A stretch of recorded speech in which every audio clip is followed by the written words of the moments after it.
오늘은 죄를 벗어나라라는 제목으로 설교 말씀 전하도록 하겠습니다. 요즘 우리가 많이 사용하는 어플들이 많이 있습니다. 아이들 같은 경우에는 핸드폰을 살펴보면은 게임 어플들 많이 있고 또 굉장히 많은 어플들이 사용이 되고 있는데 그 순위를 한번 살펴보면은 상위권에 존재하는 어플이 하나 있습니다. 특히 10대 아이들도 많이 사용하는 어플 중에 하나가 바로 당근 땡땡, 다들 아시나요? 당근 마켓이라고. 네, 핸드폰에 다들 당근 마켓이 깔려 있으실까요? 사용을 하시는 분들이 있으실 겁니다. 간혹 가다가 이제 동네에서 뭔가 팔려고 나가면은 혹시 교인분 아니실까? 교인분을 마주치면 되게 애매한 상황이 발생할 수 있기 때문에 당근을 이용하는, 저도 이용하지만 이용할 때마다 조금 걱정이 되기도 합니다. 우리 아이들이 어플 중에 이 당근마켓을 사용하는 이유 중에 하나는 우리 아이들이 연예인 포카를 굉장히 많이 모으는 걸로 알고 있습니다. 그래가지고 그 포카를 중복된 걸 갖게 되면은 당근마켓에 올립니다. 이거 누구 포카 바꾸실 분 있나요? 이러면서 이제 굉장히 활발하게 그 연예인 포카를 바꾸기 위해서, 혹은 이제 게임에서 자기가 얻었던 상품, 그런 게임 아이디에서 좋았던 그런 거를 판매하기 위해서 당근마켓을 활용하는 걸로 알고 있습니다. 이 당근마켓에는 매너 온도라는 제도가 있습니다. 그래서 상대방한테 칭찬을 받으면 받을수록 높은 매너 온도를 받게 됩니다. 근데 상대방한테 만약에 실수를 한번 해서 나쁜 평가를 받게 되면은 매너 온도가 굉장히 낮아지게 됩니다. 이 표정도 그 당근마켓의 매너 온도가 좋으면 좋을수록 밝은데 낮으면 낮을수록 굉장히 사악한 표정이라고 할 수 있죠. 되게 나쁜 표정으로 변하게 됩니다. 사람들은 그 매너 온도를 보고 이 사람이랑 거래를 해야 되겠다, 아니면은 하지 말아야 되겠다 라는 그 이미지를 받게 됩니다. 한번 낮은 그 이미지를 받게 되면, 낮은 온도가 되면 그 이미지를 벗어나는 것이 사실 쉽지는 않습니다. 굉장히 좋은 일을 많이 해야 그 안 좋았던 낮은 온도를 벗어날 수가 있습니다. 혹은 아예 당근마켓을 탈퇴해서 다시 아이디를 생성하는 방법밖에 그 이미지를 벗어나는 것이 정말 어렵습니다. 우리가 벗어날 수 있는 것은 너무나 어렵습니다. 그 매너 온도, 나쁜 매너 온도를 벗어나는 것이 어렵다는 것을 우리가 알고 있듯이, 또 우리가 벗어나지 못하는 것이 한 가지가 있습니다. 그것은 바로 죄입니다. 여러분들, 죄가 어떤 것인지 아시나요? 혹시 어떤 게 죄일까요? 우리 지민이, 죄가 어떤 거라고 생각하니? 너 임마, 신지민 씨, 죄가 어떤 거라고 생각하십니까?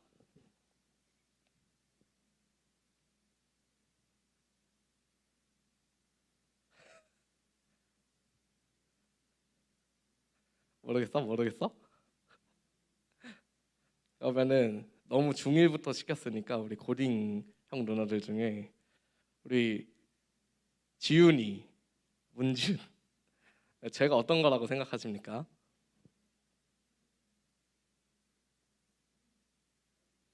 네? 뭐라고요?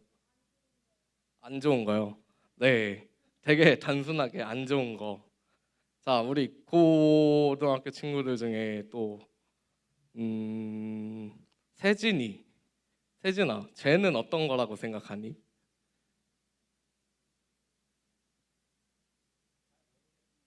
잘 모르겠습니다. 모를 수 있죠. 네. 우리 주혁이, 쟤는 어떤 거라고 생각하니?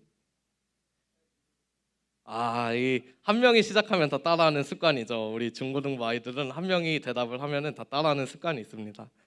네, 죄에 대해서 잘 모르기 때문에 오히려 더 쉽게 짓는 게 죄가 아닐까 생각합니다.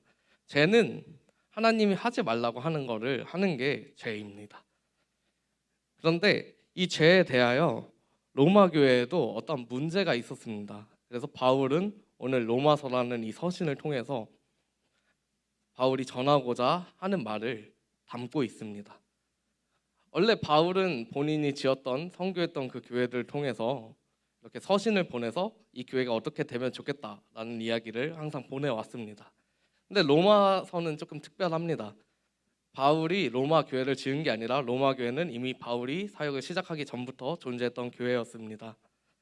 그런데 바울이 로마 교회에 이 서신을 보낸 이유는 로마 교회가 바울의 선교를 위해서는 반드시 필요한 선교 전략지, 어떻게 보면은 롤이라는 게임에서 또 좋은 팀을 만나야 뭐 정글 뭐 이렇게 딱 맞는 사람들을 그 자리에 배치해야 되듯이 로마 교회는 전략지로서 굉장히 좋은 교회였습니다. 그렇기 때문에 사도 바울은 이 로마 교회한테 먼저 서신을 보내서 이 교회가 이렇게 했으면 좋겠다라는 것을 말하고 있습니다. 그중 한 가지가 이 죄에 대한 문제입니다. 로마 교회는 죄에 대한 인식이 생각보다 깊지는 않습니다. 저희 아이들이 방금 말했던 것처럼 죄가 뭔지 모르겠어요. 말했던 것처럼 죄라는 것이 사실 어떤 게 죄고 어떤 게 죄가 아닌지 우리가 알기가 사실 쉽지는 않습니다. 그렇기 때문에 더 쉽게 짓기 때문에 오늘 사도 바울은 로마서에서 여러분 이렇게 하십시오라고 권고를 하고 있는 것입니다. 죄를 처음으로 지은 것이 누구인지 아십니까? 죄를 누가 처음으로 지었을까요? 유성이, 어와나. 한번 어와나는 좀 기대가 되죠, 선생님들. 자, 어와나니까 죄를 처음 지은 사람은 누구일까요? 정답입니다. 야, 헛되지 않았어요. 어와나 선생님들의 그 노력이 헛되지 않았습니다. 죄를 처음 지은 사람은 아담과 하와입니다. 아담과 하와가 죄를 지었는데 어떤 죄를 지었는지 혹시 여러분 기억하십니까? 네, 선악과를 먹게 됐죠. 하나님이 먹지 말라고 한 것을 먹었습니다. 그들은 하나님과 같이 되고 싶었어요. 그래서 눈이 맑아진다는 그 소리를 듣고 바로 그 선악과를 먹게 됩니다. 하나님 앞에 불순종의 시작이 죄의 시작이었습니다. 그렇다면 그 죄의 결과는 어떻게 되었을까요? 그들이 죄를 짓고 어떻게 되었을까요? 성역이 아담과 하와가 죄를 짓고 어떻게 되었습니까? 그쵸. 에덴 동산에 쫓겨났어요. 그 다음에는 어떻게 됐을까? 네, 저주를 받게 됩니다. 저주를 받게 되고 또 마지막으로는 큰 결과가 하나 오죠. 그게 뭘까요?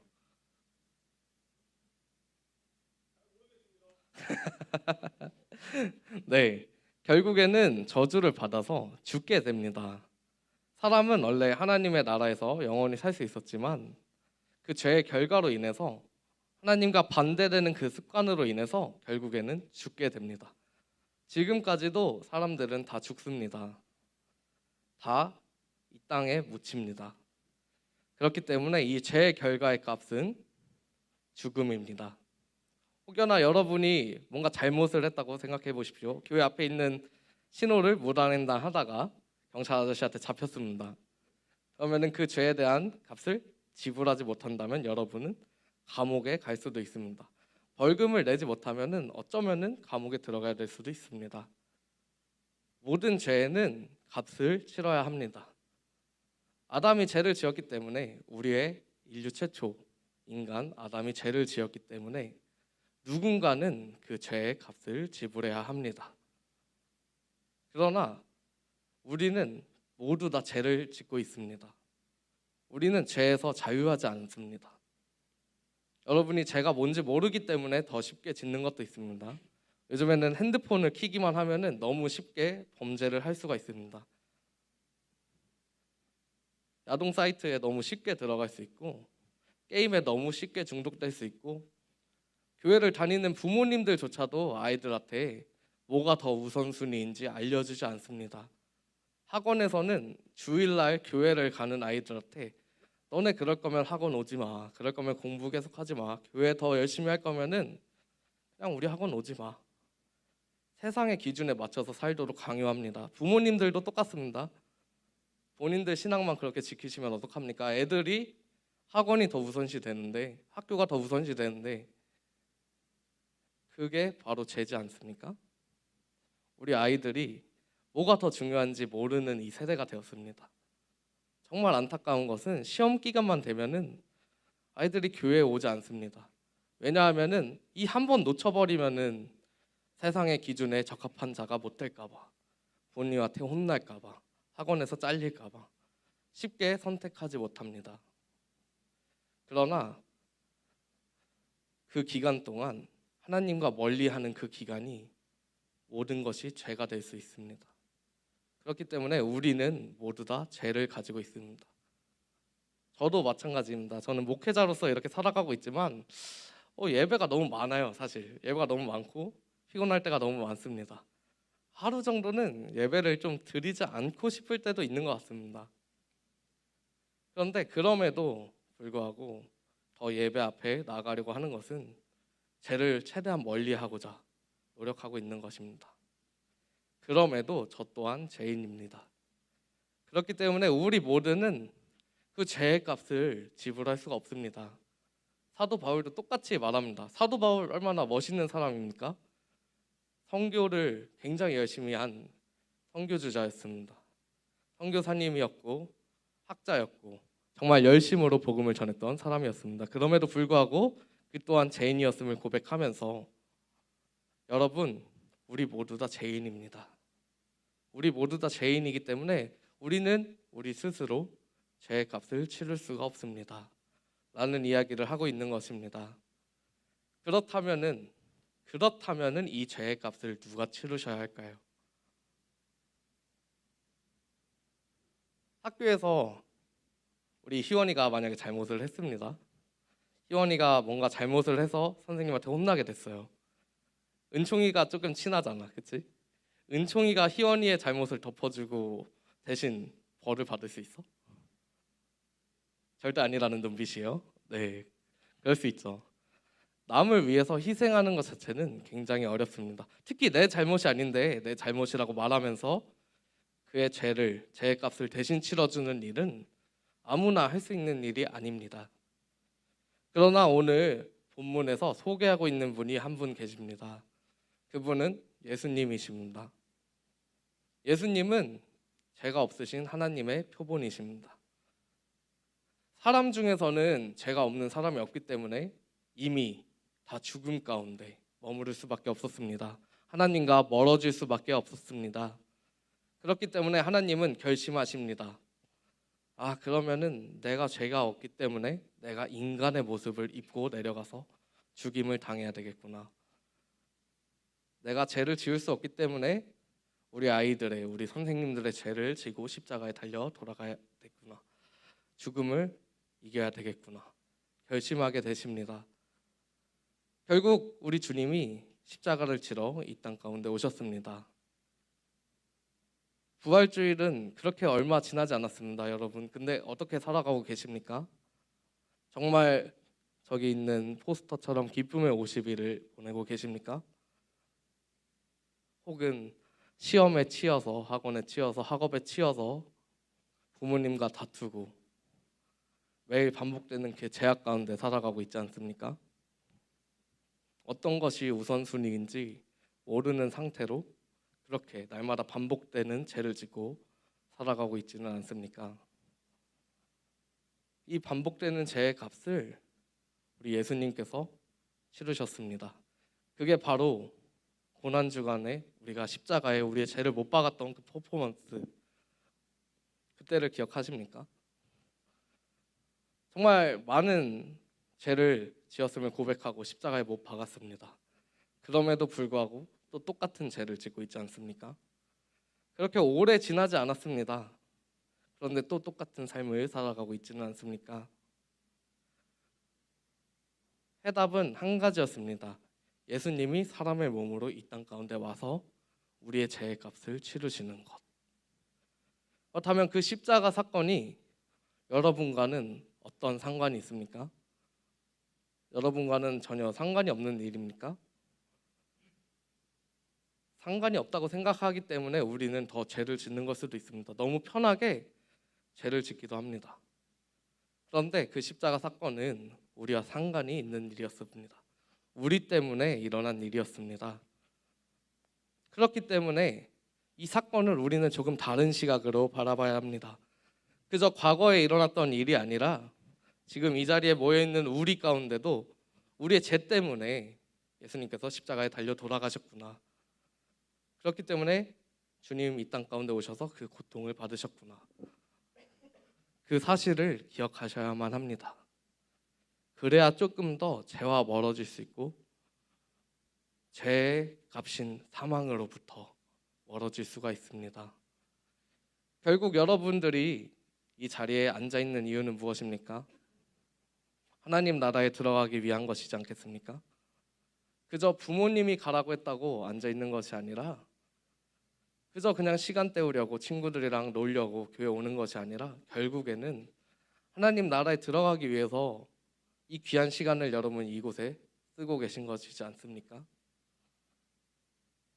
사실 조금 손해보는 생각도 듭니다. 주일날 이 시간에 친구들이랑 놀 수도 있고 공부를 할 수도 있습니다. 학원에선 진도를 교회를 간다고 봐주지 않습니다. 계속해서 빼서 나갑니다. 우리 선생님들도 똑같습니다. 주일날 유일하게 쉬는데, 가족들이랑 시간 보낼 수 있는 유일한 시간인데 이렇게 나와 있는 이유가 무엇입니까? 결국에는 하나님 나라에 들어가기 위해서. 근데 그 과정은 쉽지 않습니다. 예수님께서 십자가에 달려 돌아가셨고 그 사건을 우리가 그 자리에 있었던 것으로 고백하는 것, 그것이 우리가 유일하게 하나님 나라에 들어갈 수 있는 방법입니다. 오늘 함께 나눌 찬양은 주의 손에 나의 손을 포개고라는 찬양입니다. 그 십자가에 달려 돌아가실 때 여러분 손에도 같이 못이 박혔습니다. 여러분 발등에도 같이 큰 못이 박혔습니다. 옆구리를 같이 찔렸습니다. 여러분은 옛사람은 이미 죽었고 새 사람으로서 이 자리에 나와 있는 것입니다. 그렇기 때문에 이제는 죄와 멀어져야 됩니다. 우리가 모른다고 답이 되는 것이 아닙니다. 죄에 대해서 모르는 것이 더 부끄러운 것입니다. 성경을 가까이 하고 기도하고 하나님 말씀과 더 가까워지면은 어느 순간부터 찔림이 옵니다. 아, 이거 잘못된 거지. 이거 옛사람의 습관이지. 이런 건 죽어야 되는데. 기독교는 이상한 종교입니다. 저도 여러분에게 살기 위해서 살라고 말하고 싶지 않습니다. 죽으십시오. 쉽지 않지만 죽으십시오. 예수님과 함께 십자가에 못 박히십시오. 옛사람을 죽이고 새 사람으로 이 땅 가운데 영원한 하나님 나라에 들어갈 수 있는 여러분이 되시기를 소망합니다. 쉽지는 않습니다. 정말 어렵습니다. 특히 학업을 하는 학생들, 일반 직장에 있는 우리 선생님들 정말 어려운 거 압니다. 저는 교회에 있기 때문에 어느 정도 보호를 받을 매체가 있습니다. 매일 예배가 어쨌든 있고 기도를 할 수밖에 없고 이런 상황 가운데 놓여 있기 때문에 좀 더 쉽기는 합니다만 저도 너무 어렵습니다.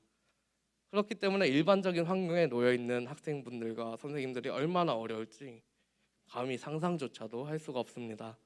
그럼에도 불구하고 여러분 함께 십자가에 우리의 죄를 못 박길 원합니다. 오늘 말씀은 이 말씀이 포인트라고 생각합니다. 이와 같이 너희도 자신을 죄에 대하여는 죽은 자요 그리스도 예수 안에서 하나님께 대하여는 살아있는 자로 여길지니라. 이 말씀처럼 하나님 앞에 산 자로, 왜냐하면 우리 주님께서 부활하셨기 때문에, 그 사망의 권세를 이기셨기 때문에, 결국에는 승리하셨기 때문에 여러분 가는 길이 결코 혼자가 아니라는 것을 기억하시고 끝까지 하나님의 말씀을 붙들고 끝까지 승리할 수 있는 우리 귀한 삼부예배 공동체 학생분들과 선생님들 그리고 성도님들이 되시기를 진심으로 축원합니다.